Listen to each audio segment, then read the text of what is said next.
We're in the National Museum of Art in Mexico City looking at a large painting from the 19th century of a 16th century friar. This is a heroic image. This painting by Félix Parra, painted in 1875, is showing us the famous Dominican friar Bartolomé de las Casas, who wrote in the 16th century a famous book called The Destruction of the Indies that defended the indigenous peoples from the abuses acted out against them. Those abuses included the death of millions of indigenous people that happened in the decades after the Spanish conquest of 1521. This painting is an academic painting of the late 19th century, and what we're seeing here is Bartolomé de las Casas standing in the center of the composition, this solid figure, his arms crossed against his chest, his eyes looking up towards heaven, clutching a crucifix in his right hand. And what we're seeing is the aftermath of the attack on an indigenous couple who have come to an indigenous temple to honor one of their dead loved ones. And in doing that, the husband is brutally murdered. The wife clings to the friar for protection. This heroizes a Spanish friar, but is also sympathetic to the indigenous population that were treated so brutally by the Spanish.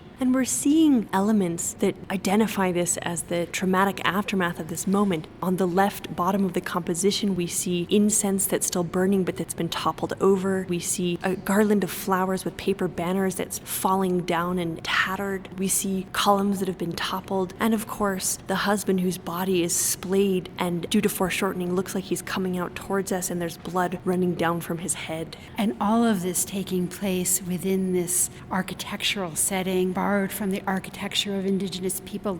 He's just combining different peoples from across Mesoamerica and throughout time together to evoke this sense of the pre-Hispanic past. We refer to this as an academic painting. The Academy advocates a style that's readable, that's based on the art of classical antiquity, of a high amount of finish and polish, dramatic lighting. This is a kind of art that appealed to the masses in the 19th century. But here in Mexico, it answers a call for a new kind of art that tried to reconcile with its violent past. And the 19th century in Mexican history is complicated. In 1821, we have independence. Eventually, much of Mexican territory is taken over by the United States in the middle of the 19th century, and then you have French occupation of Mexico for a period of 7 years in the 1860s, and then in 1867, it's like this second independence occurs, this freedom from the French who have taken control with Emperor Maximilian, and it's 2 years later that there's this call for a national art, this art that looks to the Mexican past rather than the Greco-Roman past. And so we begin to see artists like Félix Parra who are looking to these conquest narratives.